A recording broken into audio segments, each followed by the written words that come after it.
Good morning from Mission Control Houston inside the Artemis Flight Control Room here at the Johnson Space Center. We are at a mission elapsed time of 7 days, 10 hours, 55 minutes and counting. The Integrity spacecraft is currently 118,000 miles and counting away from the moon and 163,000 miles and counting away from Earth.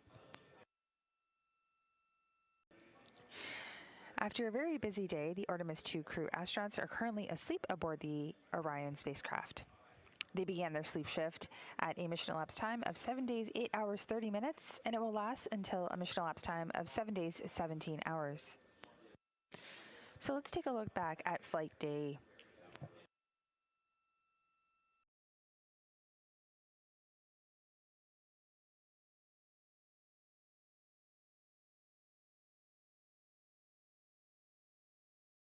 So let's take a look back at Flight Day 8. The crew began their day at a mission elapsed time of 6 days, 17 hours, and during their post-sleep period, they completed hygiene activities, some standard cabin configurations, they had some breakfast, and their daily planning conference. Then they jumped into right into the day's activities. The crew completed a collapsible contingency urinal demonstration, which was a detailed flight test objective, which was when they filled and stowed the device for later draining. All 4 crew members also tested an orthostatic intolerance garment. During the test, the crew evaluated the garments, which is a specialized equipment designed to help astronauts maintain blood pressure and circulation during the transition back to Earth's gravity. This was one of the detailed flight test objectives that was needed prior to getting ready for entry and splashdown. The crew also completed their final exercise session and applauded the flywheel team for the device performance. The crew also had some lunch, and then Jeremy completed a public affairs event with the Canadian Space Agency, speaking to the Prime Minister of Canada, Mark Carney. The timeline did change to make room for a characterization of performance of Branch 1 of the aux pressurization system and the prop system. This test went smoothly, providing about 4 hours of trending data for teams to evaluate as they continue to investigate into the prop system performance.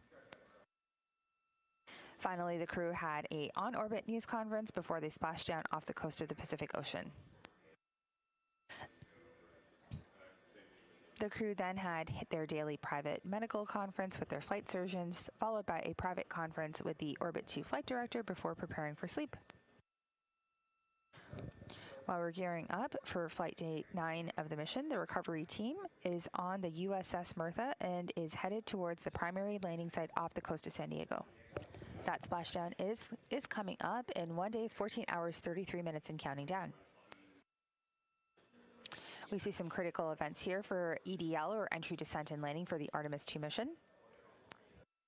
The first image on your right that you see is the crew module and service module separation. The service module does not come back, but the crew module does. So we'll do a crew module raise burn, and then we'll go through the entry interface, which is basically when Orion does enter Earth's atmosphere. There is a forward bay cover jettison, which happens at about 36,000 to 24,000 feet. And then the drogue parachutes, the first 2 parachutes deploy, and then the main parachutes that you see on your screen deploy, and then we splash down. Then we begin our recovery efforts, and we will see the crew extracted and taken out or hoisted onto a helicopter to be brought back to the USS Martha, and that will take place, and then the crew will board the ship, enter the medical bay, and that is when our live coverage will conclude. But don't worry, we will also have a post-splashdown news conference. So lots of activities coming up ahead as we continue to provide you that live 24/7 coverage at a mission elapsed time of 7 days, 10 hours, 59 minutes and counting. For now, this is Mission Control Houston.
This is Mission Control Houston here in the Artemis Flight Control Room, coming to you live with our 24/7 continuous coverage of the Artemis II mission.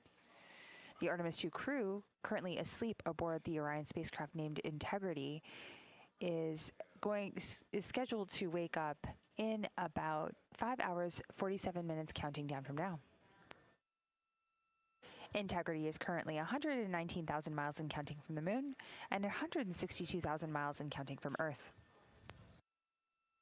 Now, as we prepare for entry day, which is coming up, let's explain a little bit on the parachutes that are aboard the Orion spacecraft. So there you have a really great visual of what the chutes look like. And so as Orion enters through Earth's atmosphere, it's already slowed from tens of thousands of miles per hour to about 350,000 miles per hour, 350 miles per hour using its heat shield. And that's where the parachute sequence actually begins. So first, the small parachutes pop out to pull away from the spacecraft's forward bay cover, essentially opening the compartment that holds the rest of the parachutes. And immediately after that, 2 drogue chutes will deploy, and they act like stabilizers, helping to orient the capsule correctly and slowing it down further from about 350 miles per hour to roughly 150 miles per hour. This is keeping it steady as Integrity descends into the Pacific. At around 6,000 feet, the next phase begins. The drogues are cut away, and 3 smaller pilot parachutes will deploy. Their job is simple but critical. They pull out the much larger main parachutes. And finally, the 3 main parachutes inflate one by one, each about the size of a basketball court. They don't all open at once. Instead, they expand in stages to avoid putting too much stress on the system.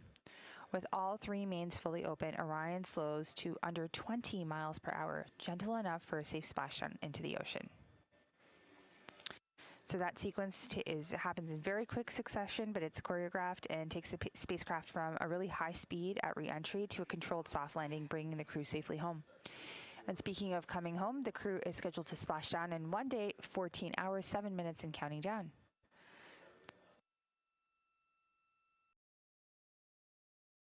Having completed Flight Day 8 of all of the activities and on the heels of Flight Day 9, let's take a moment to go back and take a look at the Flight Day 8 highlights. This is Mission Control Houston.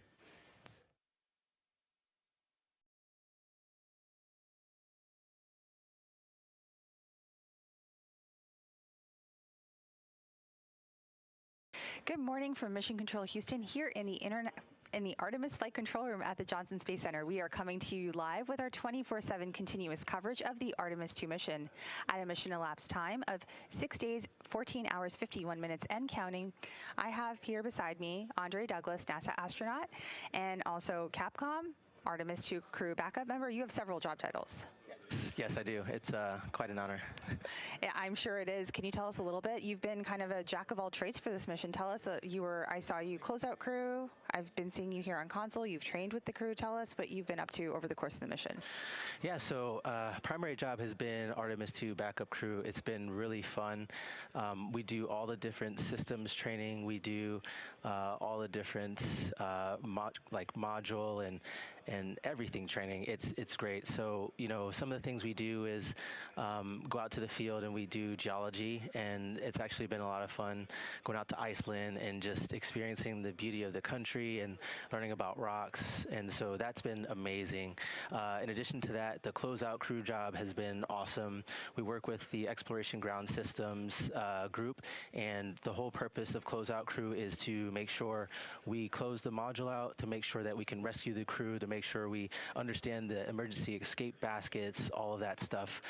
It's been exciting. And in addition to that, working on Capcom console, trying to understand what's going on here in MCC, and making sure we interact with all the different disciplines and great things that we do. So it's been awesome. And I'll tie this back to the science. One of the things that's very cool about what we're doing is, for the moon and collecting observations, there is the lunar reconnaissance orbiter that takes pictures around the moon, right? And when we get that, it's a string of images that's going on the longitude, slowly rotating about the axis, and we can't see necessarily that overall view of the moon shot, 3D, yeah. Right? So now we have a flyby with humans that can get and really use their own minds to figure out what angles are great and when to zoom in and when to not.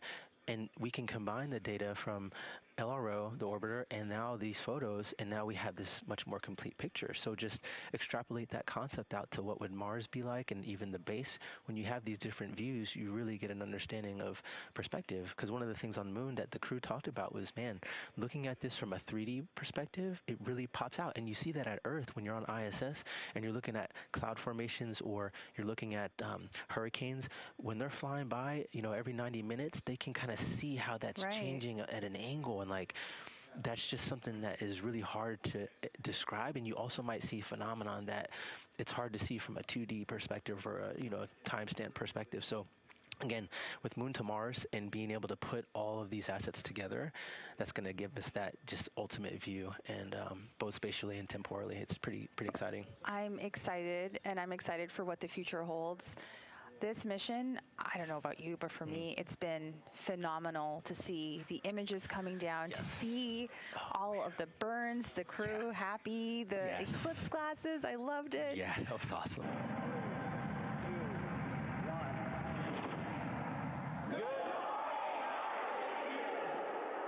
Your friends and colleagues at the Canadian Space Agency wish you another great day on your voyage. Canadians everywhere are inspired by your journey, and we're with you every step of the way. Let's go. You're looking live at a view inside the Orion spacecraft, now on flight day 8 into the first flight of astronauts aboard Orion. All 4 crew members are just wrapping up their post-sleep period, getting ready for the day and getting ready for their daily planning conference. We're expecting that here momentarily when they'll talk down with teams in Mission Control Houston, getting an update on their systems aboard the spacecraft, any plans for today, and asking and answering any questions. Again, some of the activities we expect the crew to participate in today include putting on and measuring for their orthostatic intolerance garments, or OIGs. They'll also get in some exercise, and we will see them in a couple of public affairs events as well. This is Artemis Mission Control. You're looking at a live view inside the Orion spacecraft of our crew on the Artemis II mission. Now a mission elapsed time of 6 days, 19 hours, and 30 minutes. The crew woke up at 10:30 a.m. Central Time today, just completed their post-sleep period and their DPC, their daily planning conference.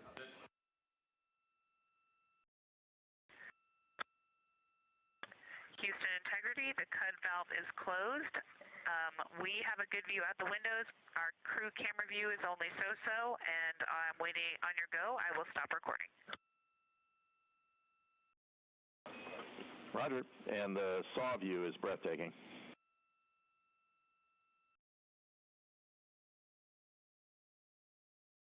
We love a good blizzard. The less said about the snow, the better.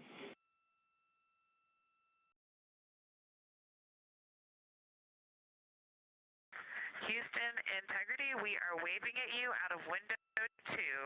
It's a beautiful blue little crescent out there. Thank you. We can't quite make you out, but we appreciate the thought.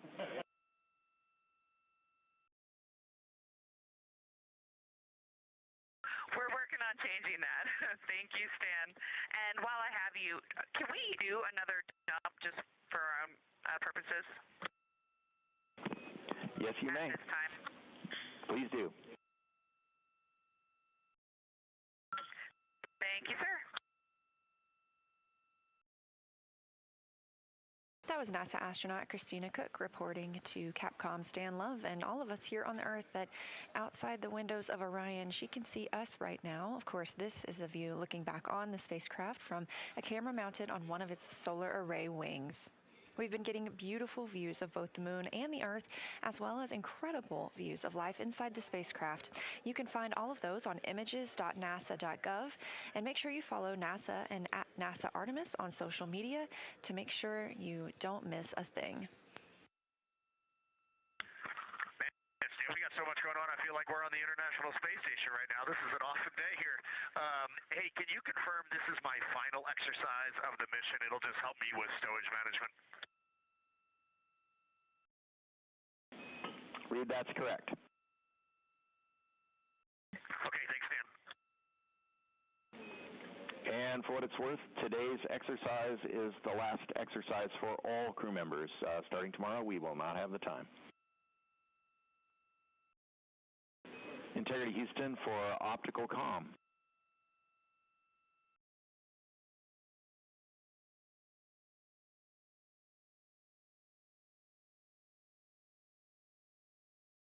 Go ahead, Stan.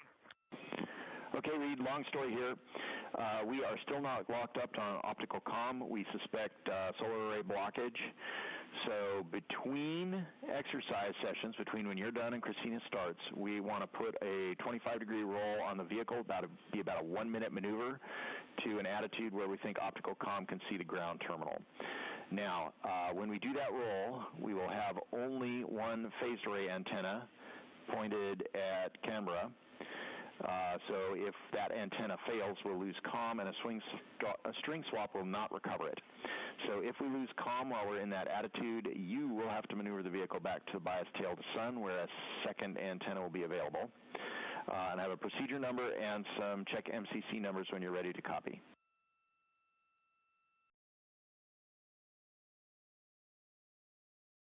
I am complete with exercise, so you can start that team working in that direction. Go ahead, Stan.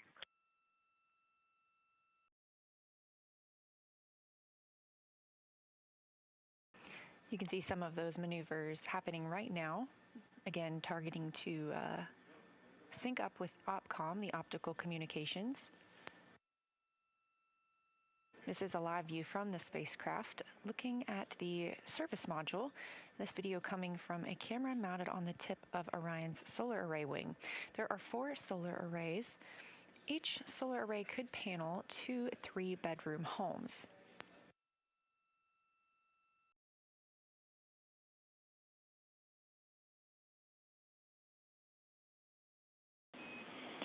Integrity maneuver and damping complete. We are go for crew exercise.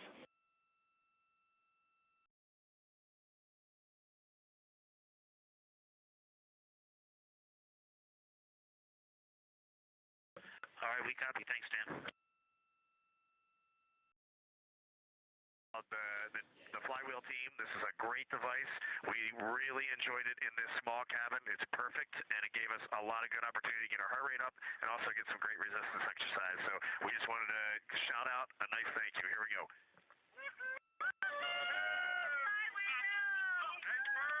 Thank you, guys. Thanks for the words and the cheers.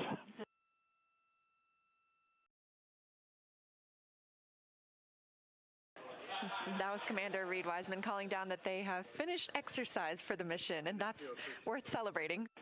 Integrity Houston, no action on the enabled caution. That's part of our cabin repress. It should clear on its own soon.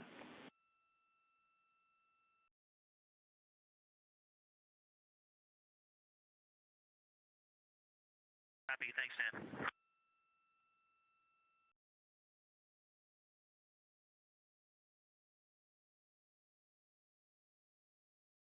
NASA astronaut and capsule communicator Stan Love calling to the crew aboard the Orion spacecraft. They received a caution about their cabin pressure. However, it will clear out on its own after the oxygen levels out inside the cabin. We are currently repressurizing Orion. There was a demonstration flight test objective to have the cabin pressure at 10.2 psi. That repressurization has been going on for about an hour and a half now, and the pressure is currently at 13.27. We're currently at a mission elapsed time of 7 days and 6 minutes, meaning it has officially been a week since Orion launched to fly around the moon and come back home to Earth, targeting that splashdown in 2 days, 1 hour, 25 minutes in the Pacific Ocean. We do expect to see the crew and hear from them shortly during the Canadian Space Agency Public Affairs event. That'll be in about 40 minutes. We got you loud and clear, Josh. Great to hear your voice. We got Jenny and Capcom, and it's great to have you on board Integrity. Thanks for joining. Thank you, guys. We're good? Thank you, thank you, thank you. Jeremy, and to your crew aboard, we have a very special guest tonight who would like to say a few words to you. And so, c'est avec grand plaisir que je passe la parole au très honorable Mark Carney, Premier ministre du Canada. Merci beaucoup, Joshua, et tout d'abord, Jeremy, je veux commencer en français parce que tous les Canadiens et Canadiennes sont tellement fiers de vous pour bien des raisons, mais c'était incroyable de vous entendre parler français pour la première fois dans l'espace. And as I say, Canadians are so proud of what you're doing and the collaboration. And I just want to have a chance, if I may. I'm thrilled. I'm absolutely thrilled to be speaking with you, Jeremy, and the crew. We've all been watching and inspired. Yeah, Integrity Houston, cabin repress is complete, 14-7, and we'll stay that way for the rest of the mission.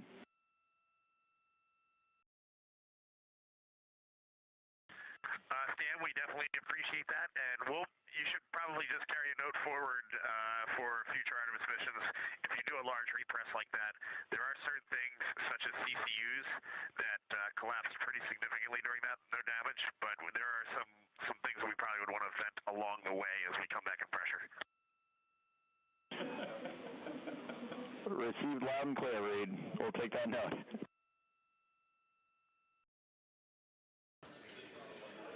That was Commander Reed Wiseman calling down to the ground. We did conduct the cabin repressurization today.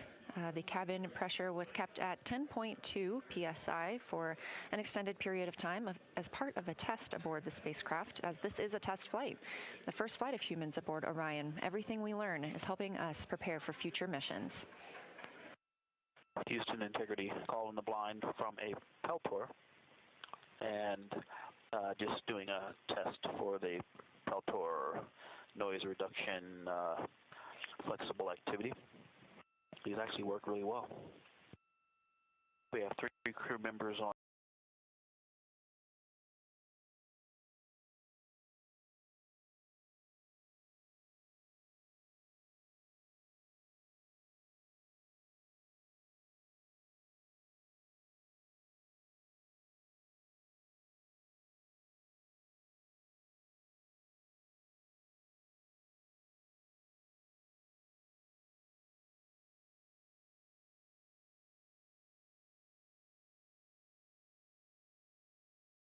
Scribe makes step-by-step guides for any process with AI. You know what's terrifying at work? When you start a new job and there's no training, none of the processes are documented, and you're completely on your own. Let me show you one of the best kept work secrets. It's called Scribe.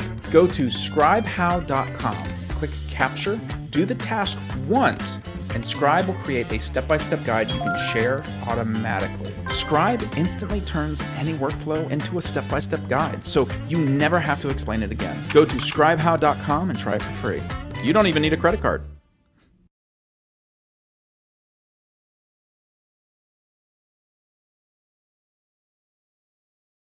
Data science and analytics are not the trends of the future. They're happening right now.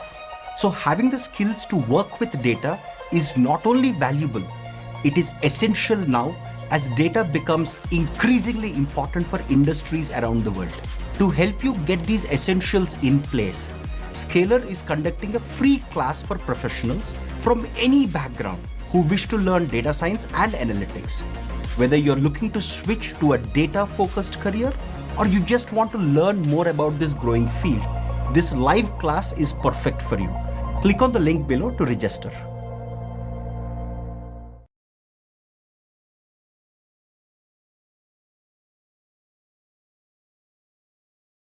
So you just mentioned that you want to learn Python. So do not learn Python in manual way in 2025, because learning Python in manual way will take you like 6 months of your time. On top of that, you will be ultra non-productive in Python, because when you use AI inside your Python, when you use AI tools to do your Python coding, you will be saving upwards of 95% of your time while you're coding, while you're debugging, while you're building web apps, and while you're scraping as well, right? So for tackling this same problem, we found like 10 useful tools for day-to-day Python development and Python work. So we have developed a program which is like absolutely beginner friendly even if you have zero knowledge in Python, you can join this program. And in 30 days, you will be becoming pro of Python, that also using AI. You will be not becoming a Python developer, you will be becoming a 10x Python developer. And the best part, like we have democratized this program. So this 30-day program is just for rupees 199. Can you believe that?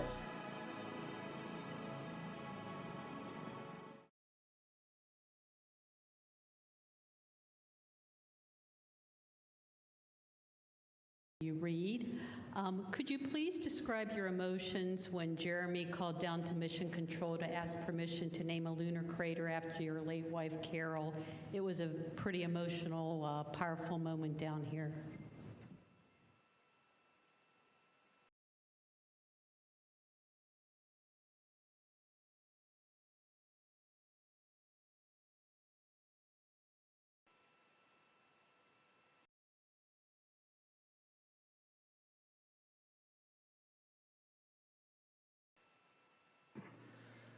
Marcia, it was a powerful moment up here as well.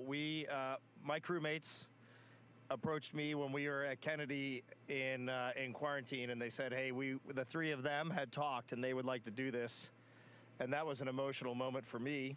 And I just thought that was just a total treasure that they had thought through this and they had offered this. And I said, absolutely, I would love that. I think that's just the best. And I said, but I can't give the speech. I can't give the talk. And Jeremy, the kind of guy he is, he said he would do it. And it was getting emotional there. And I think when Jeremy spelled Carol's name, Carroll, I think for me, that's when I was overwhelmed with emotion. And I looked over and Christina was crying. I put my hand down on Jeremy's hand as he was still talking. It was right there on that rail. And I could just tell he was trembling, and we all pretty much broke down right there. And just for me personally, that was kind of the pinnacle moment of the mission for me. That was, I think, where the four of us were the most forged, the most bonded, and we came out of that really focused on that day ahead. I think that was a very caging moment for the four of us. Thank you for that question, and it was a great moment. And we have seen just some extraordinary things that I thought we might see. They looked similar to what I thought they might look like, and other things that I just had never even imagined. And those were different perspectives that we saw these things from. But I have to say, it hasn't changed my perspective or the perspective that I launched with. The perspective I launched with was that we live on a fragile planet. In the vacuum, in the void of space. We know this from science. We're very fortunate to live on planet Earth. And the other perspective that I've sort of learned from others through life is that our purpose on the planet as humans is to find joy, to find the joy in lifting each other up by creating solutions together instead of destroying. And when you see it from out here, it doesn't change it. It just absolutely reaffirms that. Houston Integrity for a quick, kind of a PAO item, but more of an item for the folks in the control room there. Go ahead. Do you have our video still? We do.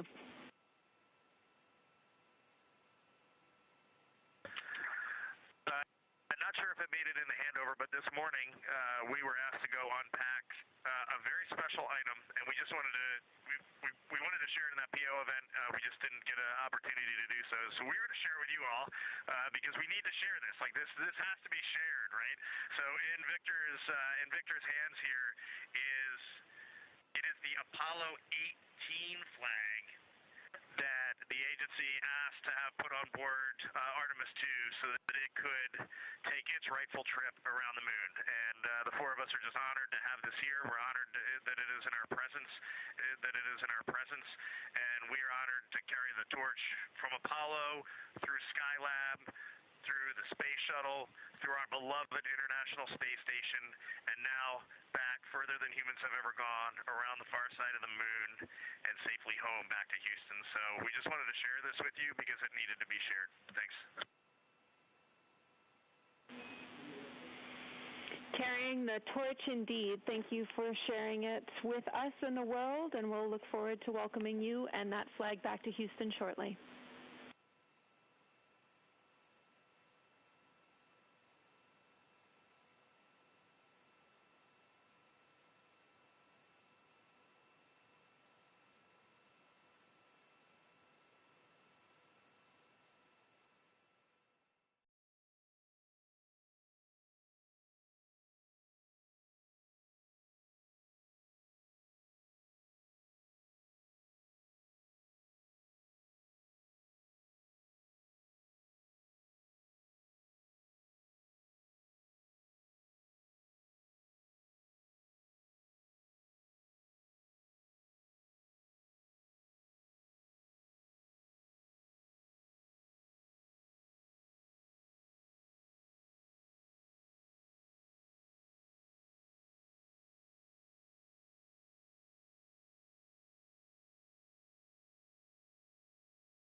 आग की आंच पे उलट पुलट नाचता,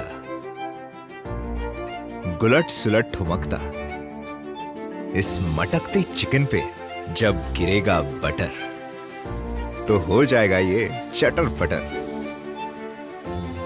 और इसकी सौंधी खुशबू से बॉस को एहसास होगा कि ऑफिस के बाहर भी मिलते रहना चाहिए।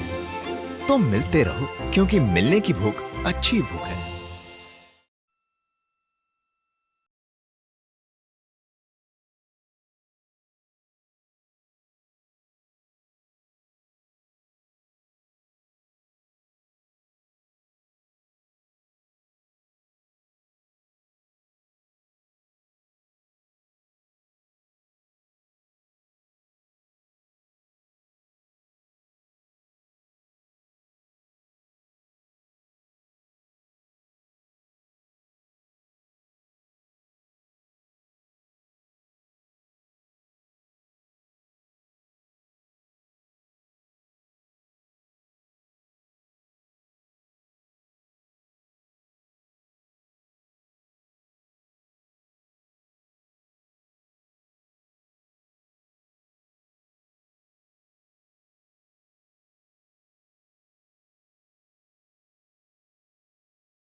And welcome back to the Johnson Space Center. We are here in the Artemis Flight Control Room providing you with our 24/7 continuous coverage of the Artemis II mission.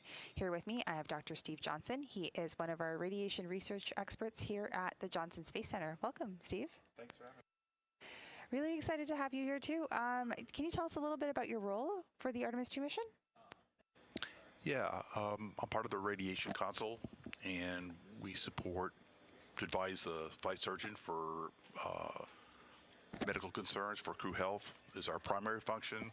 We also serve a function to provide information to the rest of the flight team, when we're going to go through the Van Allen belts and things like that.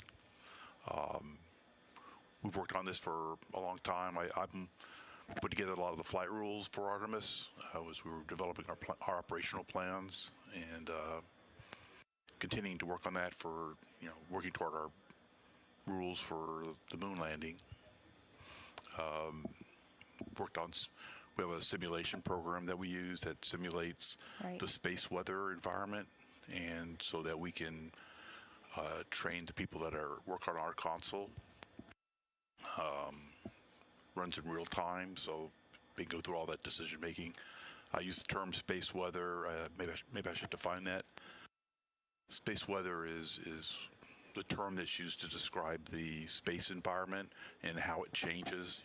The solar protons, the solar wind, magnetic fields, all those things in the environment there that can change, and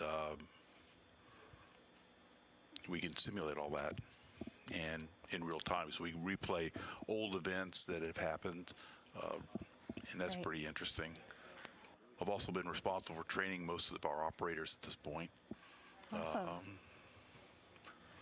That's really rewarding. Now, for those of us that are tuning in or may not understand what space radiation is, can you explain that a little bit to the group and how it impacts humans as we go into LEO or low Earth orbit or in deep space? Okay, well, basically the radiation we have in space is composed of charged particles.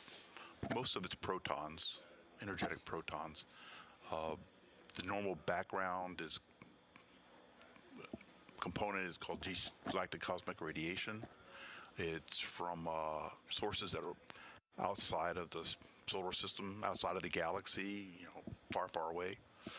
These are just always there. In fact, a lot of our exposure on the ground is a result of galactic cosmic radiation hitting the upper atmosphere, and the shower of particles that come down gives us part of our background radiation here on the surface of the Earth. And that's always present when we fly in space.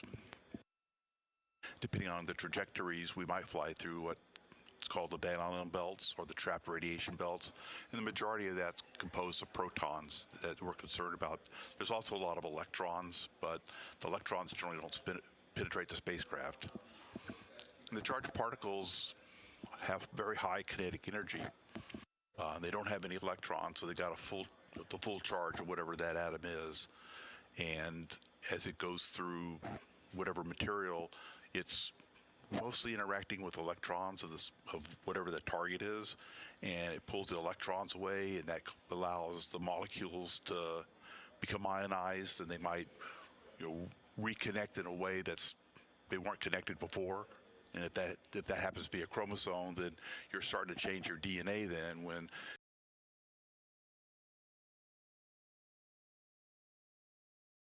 you get an aberration from this collision or a double strand break. When you break a chromosome, it can repair back in a lot of different ways, and some of those wrong ways are, if it kills the cell, that's kind of good news, because then that damage can't propagate to future generations. Understood. But if it's stable enough, then it can be passed on to future generations, and maybe many, many generations down the road, maybe that becomes a cancer or something like that.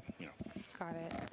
So what have we learned from low Earth orbit missions about radiation, and how is that helping us in Artemis, with Artemis?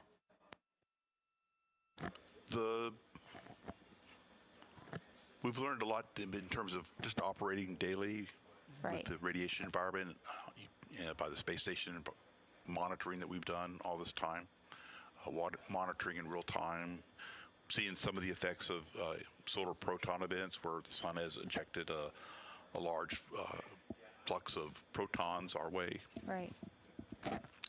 And that can wind up being a lot of dose, but it's really more of a problem in free space than it is in low Earth orbit. Got it. But we've been monitoring for some time, and we've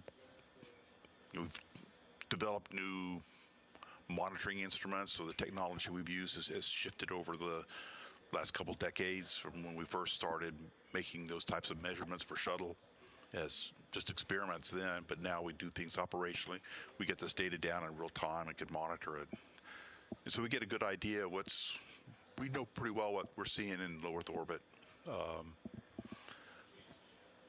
But now we know what the GCR is doing, but it's going to be a little different going through the belts now.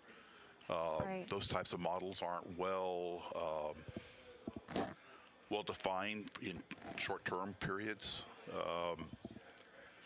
They're really long-term models, so they're really for engineers to model for spacecraft for being in space for 5 or 10 years or something. What the dose might be to them, and what we're trying to do is make an instantaneous calculation as we're traveling through the belts as we go out and come around, and it just is they're just not that accurate. And so we're starting to learn now a little bit better about how well the models support. So we got good data on the spacecraft, we got the models, so that's something I've been doing this week, is kind of comparing how the models have projected what our doses would be versus what we actually measured. Can you make any real-time adjustments based on the models you're getting down? No, we can't make adjustments to the models. I mean, they're just predictions. Got it. Okay. In the end, you have to respond to what your instruments are, because that's what truth is. Exactly. What are we hoping to learn for Artemis II? This is obviously a test flight. We're certifying Orion and its environmental control, life support systems for crew to live and work in deep space. So from a radiation perspective, what are we hoping to learn? Well, for us, it's really the monitoring procedures of how to address how we should attack certain types of situations. Unfortunately, it's been pretty boring this week on the sun. The sun's been sleeping on us, so that's good for the crew because there's no added hazard to the crew. Which is great, yeah. So that's good. So boring for radiation, but great for the crew. Yes, absolutely. Well, I'm looking forward to some of the research that is going to happen after the fact once the crew is back on the ground. How are you feeling having supported this mission? You just told me before we started our interview you're going on your 36th year at the agency, and you grew up watching Apollo missions, and then you ended up at NASA as one of our radiation experts. So how are you feeling? Yeah, well, it's kind of nice because I always wanted to work with the space program when I was a kid because I grew up with it. I remember staying home for many of the Mercury launches, following all the Gemini program when I was in elementary school, and hit high school, and here's all the Apollo missions going on and Skylab. All that stuff was, really wanted to go and do those things, but the program was kind of ramping down a little bit in that break between the Apollo program and shuttle that wound up taking a different route for a while, but then decided I wanted to work in the space program and pulled up roots and went back to grad school, then wound up here. Yeah. Your childhood dream coming true. Yeah, in a way, yeah. That's fantastic. Not that I thought I'd be a radiation person, but that's just where where I wound up being, and that's fine. That's perfect. Well, we really appreciate your time, and thank you so much for joining us. We'll continue to provide you with live 24/7 coverage of the Artemis II mission. For now, we'll keep a track while the crew is asleep aboard the Integrity spacecraft. Currently, Integrity is 120,000 miles away from the moon and about 160,000 miles and counting away from Earth. We are counting down to splashdown in 1 day, 13 hours, 24 minutes and counting, and we'll continue to provide you live updates from here in Mission Control.